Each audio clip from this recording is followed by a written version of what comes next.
కల్తీ నెయ్యితో తిరుపతి లడ్డు పవిత్రతను అపవిత్రం చేసిన వ్యక్తులు ముఖ్యమంత్రి చంద్రబాబు ఉన్నాడని విమర్శించడం విడ్డూరంగా ఉందని రాష్ట్ర మైనార్టీ ప్రభుత్వ సలహాదారు ఎంఏ షరీఫ్ మండిపడ్డారు. ప్రపంచంలోనే రికార్డు స్థాయిలో అబద్ధాలు చెప్పే పార్టీ జగన్మోహన్ రెడ్డి పార్టీనేనన్నారు. అమరావతి రాజధాని రైతుల్ని మోసం చేసిందెవరో, బాబాయ్ హత్య కేసులో వెనుకున్నది ఎవరు ప్రజలందరికీ తెలుసన్నారు. పశ్చిమ గోదావరి జిల్లా నర్సాపురంలో ఆయన విలేకరులతో మాట్లాడుతూ, పాలు వెన్నతో సంబంధం లేకుండా నెయ్యి తయారు చేసిన మోసగాళ్లు నేడు ముఖ్యమంత్రి మాటలను వక్రీకరించడం సిగ్గుచేటన్నారు. ఒక చుక్క పాలు వాడకుండా, పాలు లేకుండా నెయ్యిని తయారు చేసే ఒక బృహత్కరమైన మోసం, దగా, పచ్చి దగా గత ప్రభుత్వంలో జరిగింది. ఎక్కడైనా నెయ్యి అంటే పాలతో వెన్నతో తయారవుతుంది. ఏదైనా దానిలో డాల్డా కానీ లేకపోతే పామాయిల్ కానీ కలిపే వర్తకులు ఉంటారు.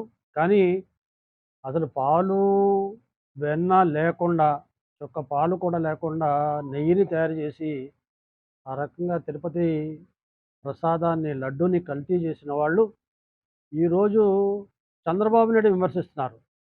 చంద్రబాబు నాయుడు గారు ఆయన మాట్లాడుతూ దీంట్లో జంతు కొవ్వు కూడా కలిసిందని కొందరు చెప్తున్నారనే మాటని ఆయన అధికారులు చెప్పిన మాటని దాన్ని ఉటకాయించారు. దాన్ని నిర్ధారణంగా కూడా చెప్పలేదు. ఇలా జరిగి ఉండొచ్చు అనేది చెప్తున్నారు మా వాళ్ళని చెప్పారు. దాన్ని ఈరోజు వాళ్ళు స్వచ్ఛంగా చాలా నిజాయితీగా తిరుపతి దేవస్థానం ప్రసాదాన్ని తయారు చేశారని, కానీ చంద్రబాబు నాయుడు గారు అనవసరంగా మా మీద నిందలేస్తున్నాడు అన్నట్టుగా మాట్లాడుతున్నారు. అంటే నువ్వు నెయ్యి లేకుండానే తిరుపతి లడ్డూని తయారు చేసి ఈరోజు చంద్రబాబు నాయుడు చెప్పిన దాన్ని ఆసరాగా తీసుకుని నువ్వు వేరే రకంగా మాట్లాడుతున్నావు అంటే ఎంత దగాకోరు విధానం అనే సందర్భంగా ప్రజలు కనిపించాల్సిందిగా మనం చేస్తున్నాం. సొంత బాబాయ్ చచ్చిపోతే, చంపేస్తే సాక్షి పత్రికల్లో వార్త వచ్చింది, గుండెపోటుతో చనిపోయారని. కాదు, తేలిన తర్వాత గుండెపోటు కాదు, చంద్రబాబు నాయుడు గారే ప్లాన్ చేసి ఆయన్ని చంపేశాడు, నారసూర రక్త చరిత్ర అని చెప్పి పెద్ద పెద్ద క్యాప్షన్స్ తోటి ఆ రోజు చేశారు. కానీ ఈరోజు వాస్తవం తేలిందేంటి? వాళ్ళ సొంత మనుషులు జగన్మోహన్ రెడ్డి గారికి తెలిసే ఈ హత్య జరిగింది. జగన్మోహన్ రెడ్డి గారికి కాదని అతను ప్రవర్తిస్తున్న ప్రవర్తనకి ఆయనని ఆ రకంగా దారుణంగా చంపారనేది ఈరోజు రుజువైన విషయం. అంటే వీళ్ళు చెప్పేది ఒకటి, అబద్ధాలు చెప్పటంలో ప్రపంచంలోనే రికార్డు స్థాయి అబద్ధాలు చెప్పే వ్యక్తులు ఎవరైనా ఉన్నారంటే, ఏదైనా పార్టీ ఉందంటే అది జగన్మోహన్ రెడ్డి వైఎస్ఆర్సీపీ పార్టీ అనే సందర్భంగా మనం చేస్తున్నా. అదే రకంగా ఈ రాష్ట్రానికి రాజధాని అమరావతి ఉంటుంది, అమరావతి బాగుంటుంది అని ఆయన ప్రతిపక్షంలో ఉండి అమరావతి గురించి మరి సపోర్ట్ చేస్తూ, బలపరుస్తూ మాట్లాడిన వ్యక్తి ఎన్నికల్లో కూడా గుంటూరు, విజయవాడ వచ్చినప్పుడు అక్కడ కూడా నొక్కి వక్కాడించి పెద్ద పెద్ద కేకలు వేసి అమరావతి ఉంటుంది, నేను అమరావతిని వ్యతిరేకించట్లేదని చెప్పిన వ్యక్తి అధికారంలో వచ్చిన తర్వాత అమరావతి కాదు, 3 ముక్కలు ఆటాడి 3 రాజధానులు తీసుకొచ్చిన వ్యక్తి ఇతను.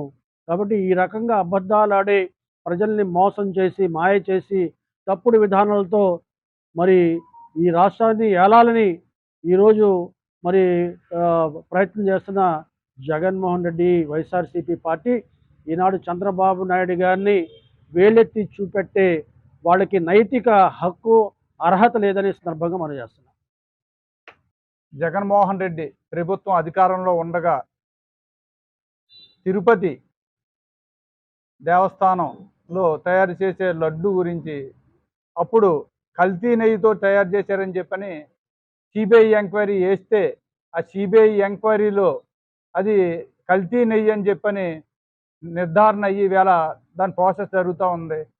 ముఖ్యంగా భారతదేశంలో వెంకటేశ్వర స్వామి దేవస్థానం అంటే కలియుగ దైవం అని చెప్పని ఎంతోమంది, లక్షలాది మంది భక్తులు నిత్యం దర్శించుకునే దేవాలయం. తిరుపతి కూడా ఒక ప్రసిద్ధమైన, దానికి ప్రఖ్యాతి గాంచినటువంటి ప్రసాదం అది. ఆ ప్రసాదాన్ని ఎంతోమంది భక్తులు అసలు దొరికితే చాలని చెప్పని కోరుకుంటూ ఉంటారు. అలాంటి ప్రసాదాన్నే వాళ్ళు అపవిత్రం చేసినటువంటి జగన్మోహన్ రెడ్డి ప్రభుత్వానికి ఆ రోజున ప్రజలు ఎంత దుర్మార్గమైన పరిపాలన నడిచిందో, ఎంత ఆ లడ్డు ప్రసాదాన్ని ఎంత అపవిత్రం చేశారో ఇవాళ ప్రజలందరూ కూడా వాస్తవాలు తెలుసుకుంటా ఉన్నారు ఇవాళ. కాబట్టి మనం అందరం కూడా హిందూ దైవంగా భావించే ప్రసాదానికి వాళ్ళు ఈ రకంగా చేశారంటే రేపొద్దున రాబోయే రోజుల్లో వాళ్ళు ఇంక ఎంత దుర్మార్గానికైనా ప్రయత్నం చేస్తారంటానికి ఇది ఒక రుజువు అని చెప్పని. కాబట్టి హిందువులందరూ కూడా ఇలాంటి దుర్మార్గుల్ని మన భారతదేశం నుంచే కాదు, మన ఆంధ్ర రాష్ట్రం నుంచి అన్ని రకాలుగానే కూడా తరిమేయాలని చెప్పని, అలాంటి వాళ్ళకి కోర్టులో తగిన శిక్ష పడాలని చెప్పని కోరుకుంటూ సెలవు తీసుకుంటాను.